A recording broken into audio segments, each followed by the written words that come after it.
Real conversations, real stories. Welcome to the Gazette Insider. Today, we're here with Hammonton Mayor Steve Furgione. Steve, welcome to the show. Thanks for having me. I appreciate it. No problem. Last time you were in this studio, we were trying to see if you were going to be mayor. Apparently that worked out pretty well for you. It did, yes. Thank you, yes. Well, let's kick off a little bit. There are a lot of ideas, a lot of concepts that were going on at that time. When you started, let's look at this like the presidential first 100 days. You're in day 72. By the way, didn't know if you knew that. I didn't know that, but it feels like day 720, but it's okay.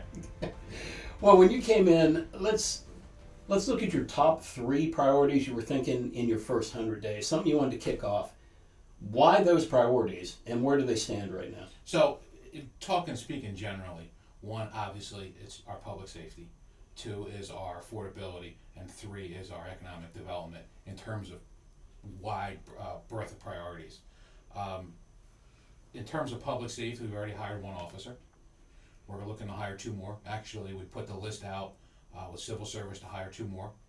So we're trying to expand public safety in terms of police offering, police officers. Financial stability here and affordability.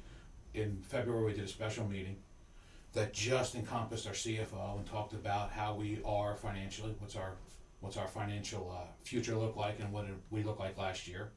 And then the third one, economic development, we did a special meeting in March to discuss economic development. Let's chew that up a little bit. First of all, so we got a new officer coming in. Yep. How big is our gap there? How many spots do we have to fill? Where would you ideally like to see us? Our problem is we lose officers to FLMA. It's just the nature of the beast. I mean, it is what it is. We understand it. We do lose officers who are active duty as well.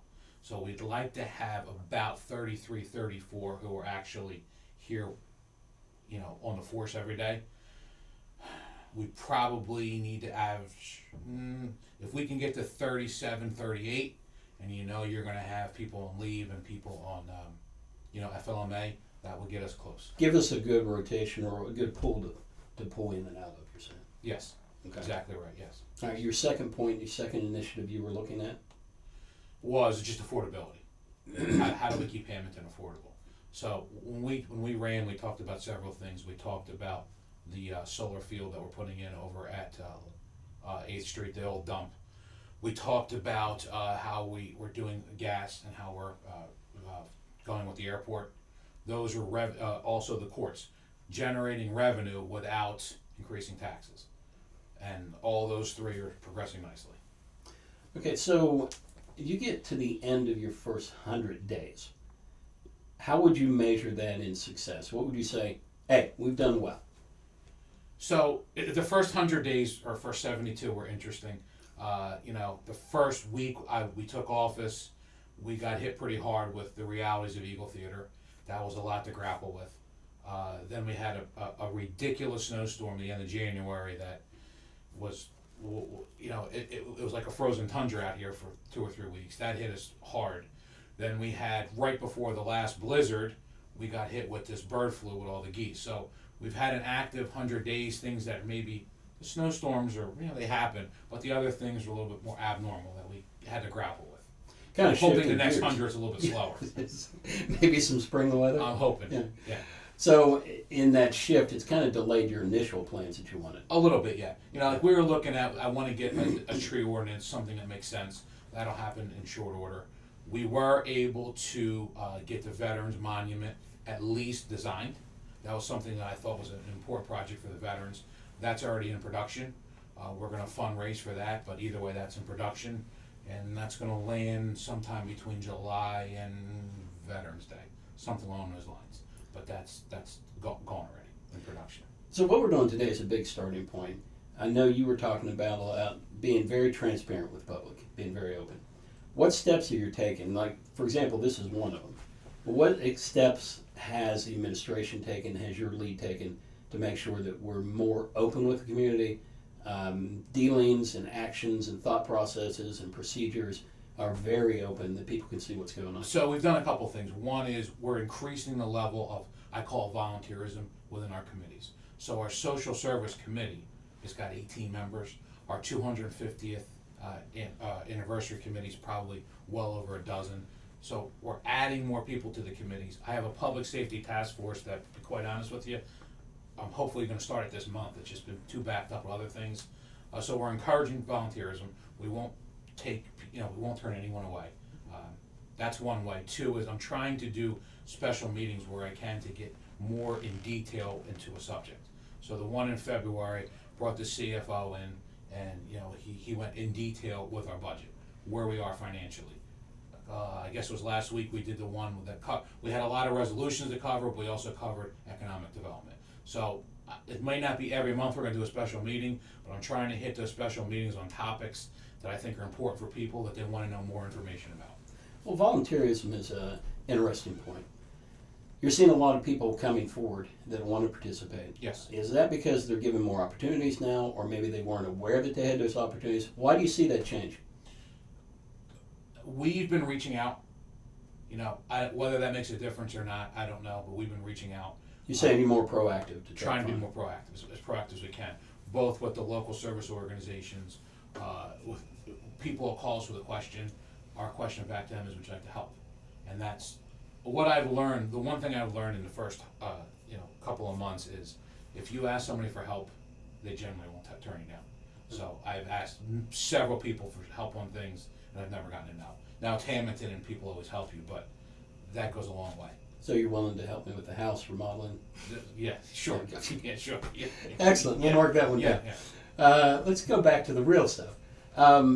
Your approach to the budget challenges for this year and opportunities that we have in year one. We've got some major budget challenges, and when you hear that and you see expenses going up, we're talking from insurance costs to even the police department. People are thinking, here comes higher taxes. So how are you approaching these, and how are you trying to best set the citizens while you're doing this? So, there's a couple situations with our budget. Number one is we sent an appeal to DCA last week. We're asking for some relief on our pension contribution. DCA.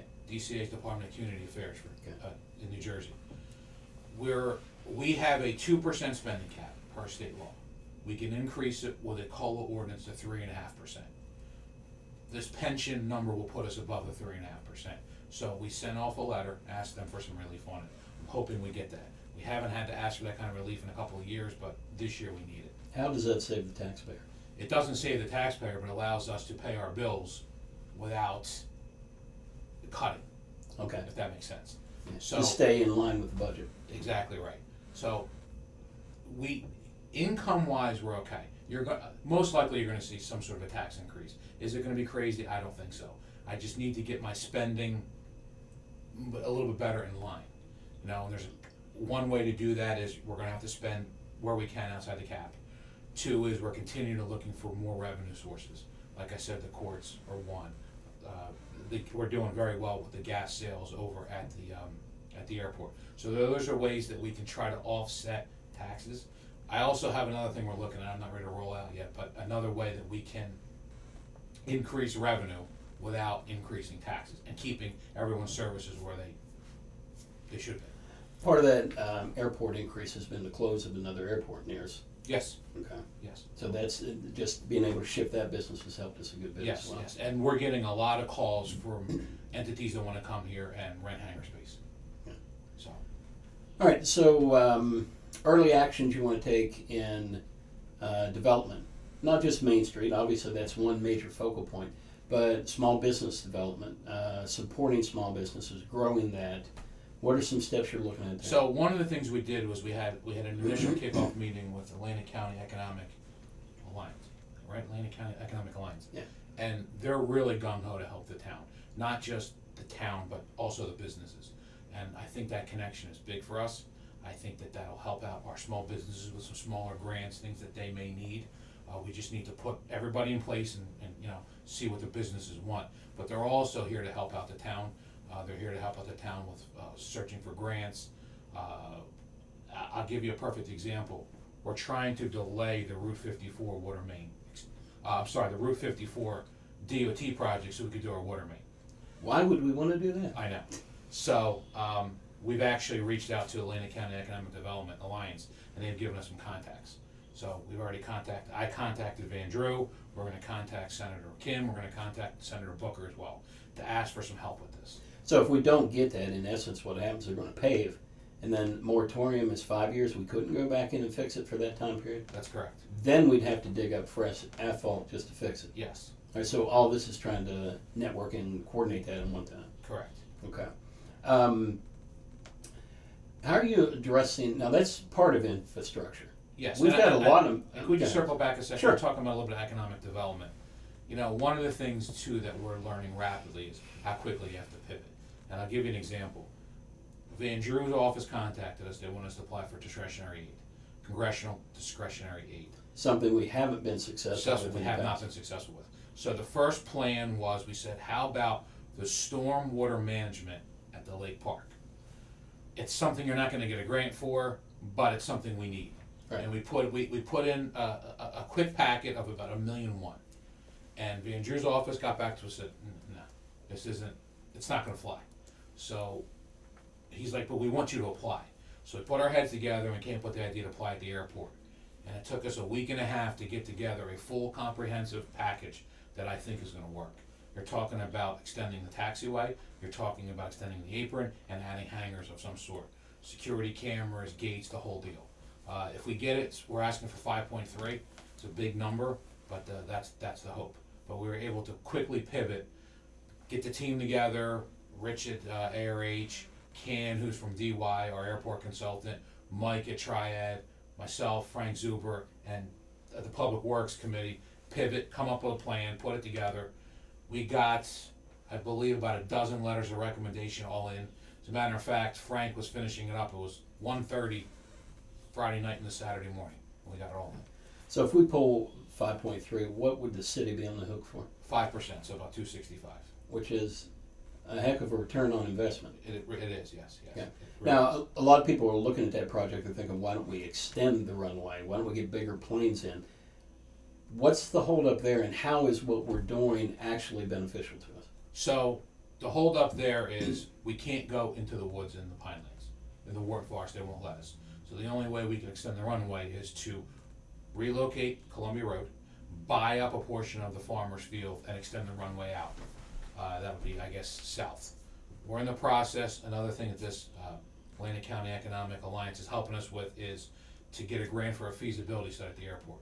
And I'm hoping that the feasibility study will show, yes, there's an advantage to extending the runway, and here's some ways we could do it. So that could be a future project. That's going to be Not out of the question. It's not out of the question. Right now, what I call our phase 1 expansion is what we're applying for. We have a big phase 2, which is the bean field next to it, that eventually could be, built up, and then try to figure out the runway. These extra hangars that we pull in, and even the taxi area that we improve, what are we trying to target with that? So that's the other thing the feasibility study will show us. You could build T hangars, which is houses, one T hangar houses an individual plane, or do you build larger hangars that do multiple planes and in business? We have an entity looking to come down there now. We have an actually hangar space available. They're looking to put in a mechanic shop and possibly a school. So the question is, we're going to build the building based on where we think the most need is. So we talked opportunities there with, the airport, the court system, those setups that could bring in initial income. What are you looking at, or how are you looking at assisting in the agricultural community, the heart and soul of who we are, and holding on to our rural character? So, that's the other thing that I didn't expect. Over the first couple of months, we're getting builders, developers coming in and looking to develop. Now, it's good and bad, right? It improves your tax base. It spreads out your liability, but you're also, that whole rural character thing now becomes into question. Sure. But we have somewhere in the 550 to 600 units of new development looking to come into the town. Now, if you think about what we have left in town, are we going to start going after farms? Where's all this going to go? Right, which would be a concern for our farmers. Which would absolutely be a concern for farmers. So one is, I'm trying to slow down the development. We have to see if we can handle on the utility side. That's the reality of the situation. We're getting close to our water allocation permit that we cannot go over. So we gotta start really being cognizant of our utilities. We gotta, as you said, keep the character of the town. We have to grow. You grow or you die, but you gotta grow smart and slow. Slow and steady is better than just some big explosion that we couldn't handle, public safety wise or School system. or the utilities. So slow and steady. I also kicked around the idea of forming like a farming committee, and bringing in the farmers and seeing how we can go about helping them. Is it a co-op? Is it they just want to come in and have a conversation? That's kind of on my not back burner. It's up on the front burner now because it's farming season. It's got to move quick. Yeah. So touch on this. We hadn't talked about it much, but water limitations you're talking about. So we have a water allocation permit for NJDEP. It's about 650 million gallons a year. We've been in the fours, 420, 430, 440. We had 2 dry summers. We hit like 5.25, 540. So you're not close yet, but you're not that far off either. Well, Tam's planting flowers this summer, so We may might be hit over it, that point. yes. So that's, one is the residents, conservation for the residents saves them money. Right. So every gallon you don't pump, you don't have to pay for. Right. So that's all gonna come into play with this, is our conservation efforts on water and how much water these new projects really need. Now, another thing I thought about is, as these projects come forth, I'm gonna put together a group who's gonna basically look at the financial viability of each one. Does it make sense? Okay. What does it cost us in terms of services to bring in another project? And how would those be handled in the public's eye when we look at these projects before we make a decision? Is that something the community's going to be able to hear, Yes. the research, and how would that look, Steve? So typically the way it'll be is they'll do a presentation to council. Okay. They certainly do a presentation to zoning and planning, but I would ask for these developers to start coming in the council. We're not ready for them yet, but to start, that's the initial step, is to come in the council so everybody can hear it. Good. There's a lot of changes going on. There's a lot of direction change. Now let's go back to the election. The community overwhelmingly supported the party that you're with. Mhm. Yeah. And that, in one way, makes a statement of its own. What statement do you think the community was making, and how are you responding to that? Well, I've been around a long time with elections, and the way that it generally works in Hammonton, it just runs ebbs and flows. In the 80s and early 90s it was the Democrats, and in the 90s, early 2000s it was the Republicans. Then it was, the Independent Party, Hammonton First, for about 20 years. So it just runs in ebbs and flows.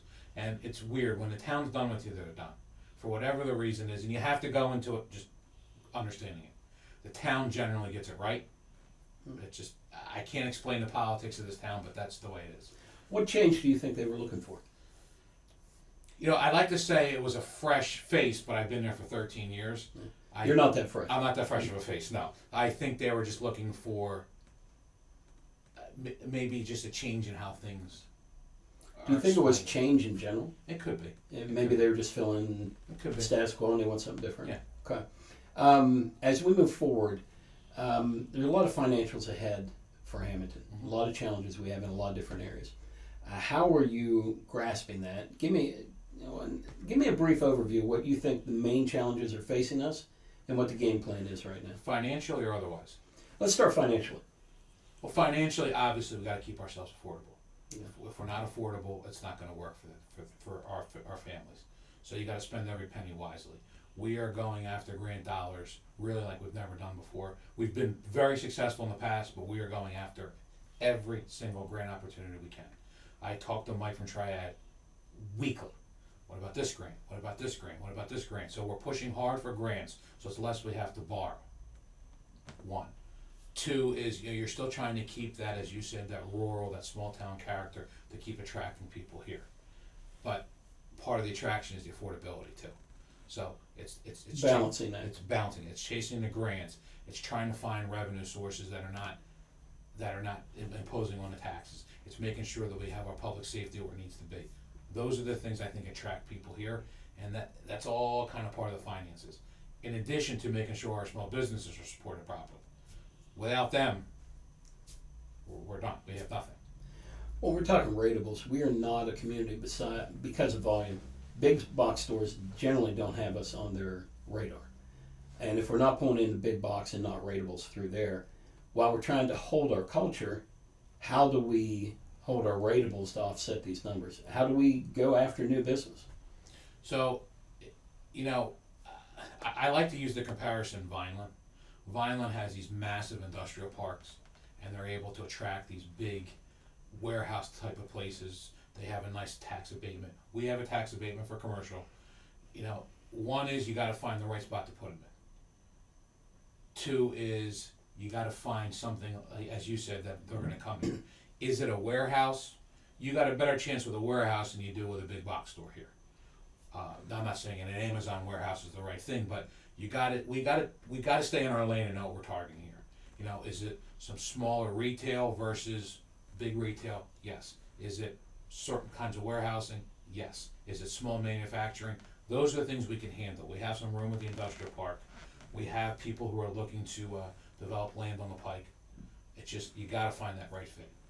Well, and staying within the parameters that we've set up with our joint land use board. Obviously, there was a big discussion on the Walmart that recently went through. And there's also, you know, a discussion right now about the warehouse looking at White Horse Pike. Concerns from citizens are pretty obvious right now in that neighborhood on losing their personality in one way.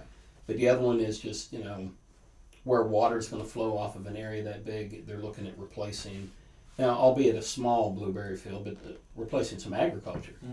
Mm. Now, there's no decision made on that. It's still got to go to Joint Land Use Board.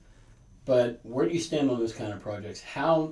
What's the decision process for making the right decision in balance between ratables and quality of life? So let's take the one on Basin Road. Okay. I've gotten many calls about it myself, and it's gonna surprisingly right. Yeah. It's going to go in front of the Joint Land Use Board, like you said.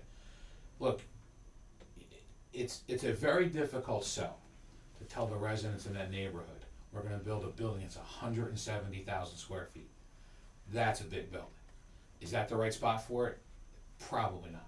I mean, let's be honest, it really is not. Now, if you told me you're going to put up a 30 or 40,000 square foot warehouse, or build a couple warehouses that are smaller, that don't look like some giant wall, maybe we can get on board with it. But part of what has to happen is the developer needs to really square it up with the residents in that it's their neighborhood. You know, I wouldn't want it in my neighborhood. Now, as the mayor, I don't lose the rateable either. So my wheels have been keep thinking, okay, where else could we put them? I have a couple ideas if it doesn't pass there, but we don't want to lose the opportunity either. But we got to put them in an industrial way that doesn't affect an entire neighborhood. Well, you're still looking at issues with that kind of spacing. You've got runoff that's a major issue. It is. You've got the creeks, you've got the bridge down there that's not weighed for commercial. No. Now, obviously, a lot of which causes more traffic consideration. One of the big concerns with Wawa was the fact of getting a traffic light, which is unlikely the DOT is going to provide that one intersection up from it. I think they'd be looking at the same thing here, which would be the same kind of challenge. So your thought process on that is, where can we fit them into the community? Correct. And then that would be reselling the developer. Yes. In one way, because I understand right now they bought the property really before they had a plan in play, or before they had it cleared. Yes. Yeah. Correct. All right. So in those kind of situations, are we actively doing things to go out and recruit ratables? Not for a building like that. No, we are not. What about retail and other commercial ratables? Yes, we have a couple other retail things that are in the works right now. Okay. Again, I think if we stay in our lane and we don't get crazy with the size of these buildings and what they're actually building here, they'll be here. They'll come. Because you know what happens is the businesses follow the residential units, and if you look around town, even the single houses that are coming up, there's a lot of them. Well, West End's a pretty big development. West End's a pretty big development, but if you look just up the road here on Bellevue now, they're going to get ready to build 4 houses there. There's 3 being built on Old Forks Road. There's a proposal, it's already cleared for I think 10 or 11 on First Road. There's a couple on 9th Street being built. There's houses being built, you know, 1 or 2 here, 1 or 2 there. And the more houses that come, the more business, the more support you need for the residents. For our businesses. Yeah, and then that's with business. Where does the project stand that's across Whitehorse, across from the new car wash? So that project right now, the developer reached out to us. we're trying to see if we can negotiate something that works. Yeah, so it's pending right now. It's pending. There's nothing. We're not much further along than we were 6 months ago. Okay. All right. So at this point, I'm actually going to turn it over to you. Parting comments to the residents in town. Straight in the camera. Tell them what you think. What you're thinking. Well, I know you're a big politician. Yeah. You love being in front of the do. camera. Well, first of all, I want to thank everyone for their support. We appreciate it. We're working hard. We're not going to let you down. We spend a lot of time on this. I'm in town hall pretty much every afternoon. If you need me, come up to the 3rd floor. I'll be more than happy to talk with you. Please come out. We're almost done the planning of the 250th. Renee Rodeo, Councilwoman Renee Rodeo is heading that up. It's a lot of work that she's putting into this. I think you're going to have a nice, it's a Friday and Saturday. There's going to be some cool events planned for the kids, for the adults, for everyone. So I'd encourage you to get involved with that. Also, if you can, we'd love to have your support helping us with the Veterans Monument. Like I said to Craig, that's going to be erected between July 4th and Veterans Day. So be on the lookout for that. And again, I just want to thank the residents. We're here working hard for you. Budget season starts next month. We're going to start a month earlier than we normally do. So the budget will be introduced in April and it'll be adopted in May. If you have feedback on that, we'd love to hear from you. We're looking to revise this tree ordinance. So if you have suggestions on that, we're certainly willing to entertain those as well. And any other suggestions or comments you have, please let us know. We're always here for you, and we're glad to serve the community.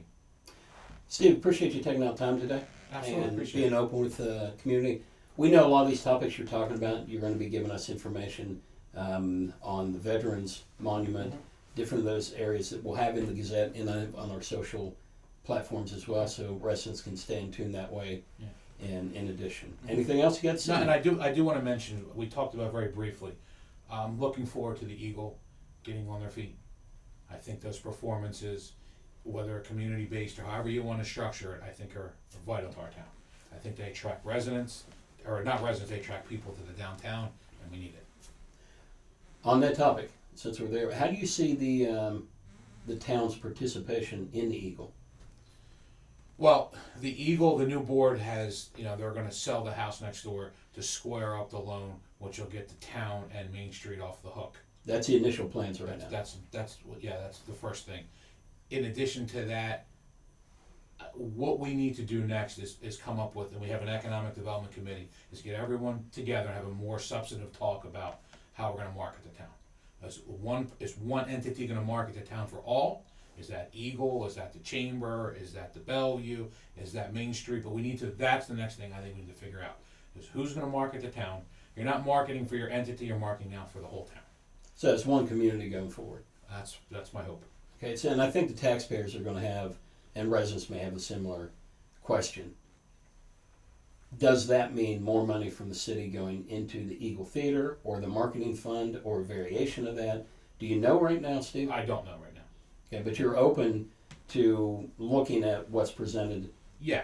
We're not going to say no to anything. We understand that the town has to get involved marketing itself. Right. How that works yet, all those gyrations, I'm not exactly sure, but yeah. Through tourism like the Eagle Theater or just marketing in general to draw people into town? Any combination. We're willing to do whatever we need to do to keep bringing people here to help out our businesses. Well, we hope to have you back shortly. Okay. And do some more in-depth discussion. We'll be following a lot of this through our normal reporting and news cycles. But folks, that's it for this edition of the Gazette Insider. Join us shortly for our next episode, and we'll see you next time back in the studio.